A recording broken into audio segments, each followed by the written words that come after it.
नमस्ते माऊली, नमस्ते. नमस्ते नमस्ते sir, बोला. आज आपण सांगली जिल्ह्याला भेट देणार होते, म्हणजे जिल्हा हो, सांगली जिल्ह्यामध्येच आहे सध्या मी. कलेक्टर साहेबांना भेटलो. त्यानंतर आता मी शिव मॅडम जे आहेत, हां, हां. दोडमेश्वर मॅडम जे आहेत, त्यांना देखील भेटलो आता. त्यांच्याशी पण चर्चा केली. हां. आणि आता मी जिथं ग्राउंड लेवलला, तालुका लेवलला एक ठिकाणी प्रॉब्लेम आहे पंचायत समितीचा, त्या ठिकाणी चाललोय. हां, हां. तिथे जे बीडीओ साहेब आहेत त्यांना, आणि मॅडमने देखील 2-3 अधिकाऱ्यांना फोन केले आता. अच्छा. आणि सरकारच्या दृष्टीतून चांगलं पॉझिटिव्ह सांगितलेलं की त्यांना आपण अल्टिमेट दिले आता 5 हां. तारखेपर्यंत, आणि पूर्ण महाराष्ट्राचा विषय आपण त्या ठिकाणी मांडलेला आहे. सगळ्या जिल्ह्यात, सगळ्या तालुक्यात एकच गोळ होत आहे. जॉईनिंग कोणी म्हणते ऑनलाईन झालेली नाही आहे. नाही नाही, आता मी पूर्ण महाराष्ट्रातला विषय मांडलेला आहे. पूर्ण 5 महिन्याची मुदतवाढ आहे. त्या 5 महिन्यामध्ये कुठलेही कारण न दाखवता आपण ज्या पद्धतीने शब्द दिला आहात त्या पद्धतीने आपण कार्यवाही करा, अशा पद्धतीची भूमिका आपण माननीय अधिकारी साहेबांना सांगितलेलं आहे. 5 तारखेला जर समजा महाराष्ट्रामधल्या सगळ्या मुलांना जॉईनिंग करून नाही घेतलं, हां, हां. तर 5 तारखेपासून अमरण उपोषण आम्ही माननीय कलेक्टर ऑफिस सांगली या ठिकाणी करणार आहे. आणि आयुक्त साहेबांसोबत आपलं काही बोलणं वगैरे झालं का? हो, त्यांच्याशी पण बोलणं झालेलं आहे. त्यांनी करून घेतो असं त्यांनी आश्वासन दिलेलं आहे. पण आज मी अल्टिमेट दिलेलं आहे 5 तारखेपर्यंत. आणि त्यासाठी मी जी मुलं 5 महिन्याची आहेत ते सरसकट जेवढी मुलं या प्रयत्नामध्ये होते त्या सगळ्या मुलांना 5 महिन्याच्या जी सुविधा आहे त्याच्यापासून कोणी देखील वंचित राहणार नाही. त्यासाठी माझा प्रयत्न आहे. 100% त्या पद्धतीने जॉईनिंग होऊन जाईल. आणि जर नाही झालं, कोण येतंय नाही येतंय, कोण आलं नाही आलं, कोण आहे नाही आहे, कोण सोबत आहे नाही सोबत आहे माहीत नाही, मी तर एकटा माननीय कलेक्टर ऑफिस सांगली या ठिकाणी 5 तारखेला, म्हणजे 6 तारखेला, 5 तारखेला तिथं 5 तारखेला मुदत दिलेली आहे. 6 तारखेला सकाळी कलेक्टर ऑफिस पाशी बसणार आहे उपोषणला. पगारासंदर्भात काही विषय आपण हो, काही पगार मुद्देच माझे प्रमुख 3 आहेत. त्यामध्ये पहिला मुद्दा आहे की सरसकट मुख्यमंत्र्यांनी जो दिनांक 7/3/2025 ला जी घोषणा केली होती, सरसकट 36 जिल्ह्यामधल्या मुख्यमंत्री व कार्यप्रसिद्ध विद्यार्थ्यांना 1,34,000 विद्यार्थी कार्यरत कामावरती राहावेत आणि मुदतवाढ देतोय अशा पद्धतीची भूमिका दिली होती. त्यामध्ये तुझ्याभाव न करता वय कमी असो किंवा जास्त असो, म्हातारा असो किंवा काठी टेकलेला असो, त्यांना कामावरती घ्यावं.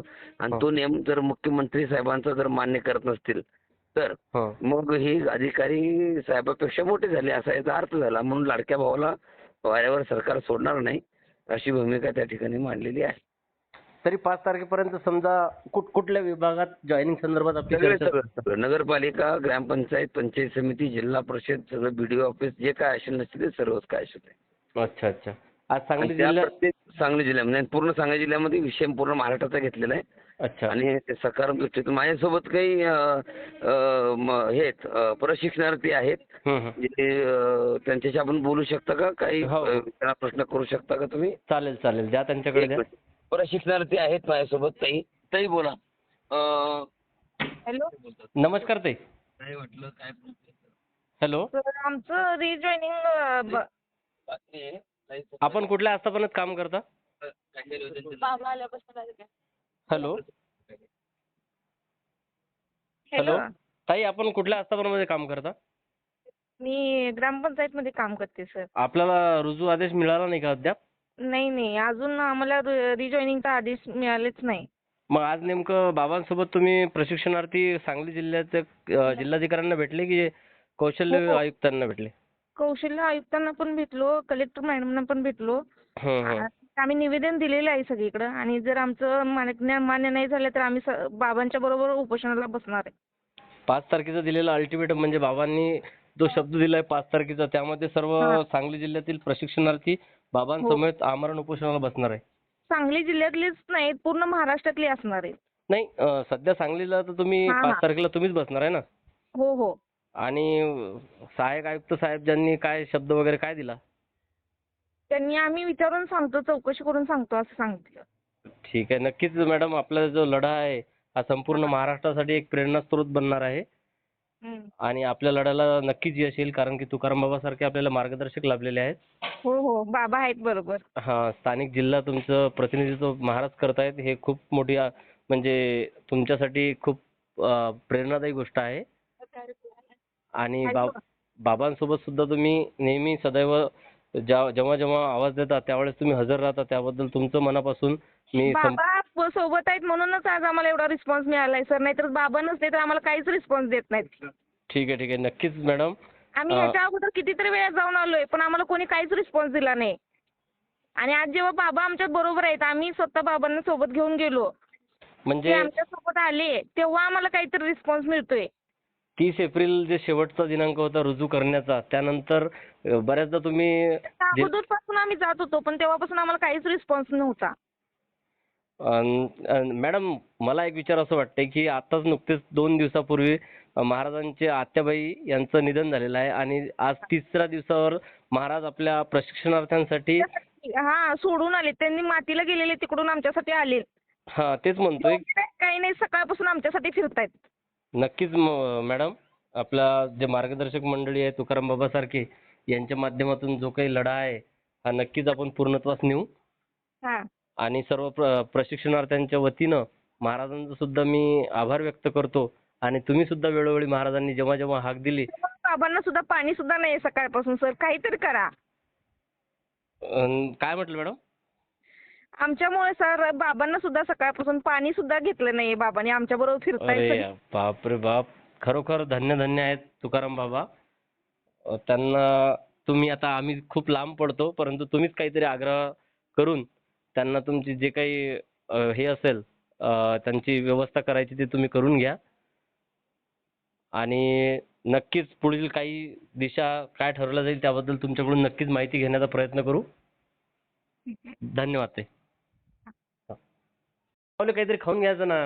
नाही आता काय नाही काय पत्र तयार केले सगळे मुख्यमंत्र्यापासून सगळ्यांचेच आता. हा हा आणि उपमुख्यमंत्री पण पत्र तयार केले. मी आता सगळ्यांना शिव मॅडमला पण भेटलो. शिव मॅडमनी पण 2-3 ठिकाणी फोन लावले पॉझिटिव्ह बोलल्यात त्या पण. अच्छा अच्छा. आणि मला वाटतं की 5 तारखेपासून 100% जॉईनिंग आता हा झटका देतोय आपण त्यांना जोरात.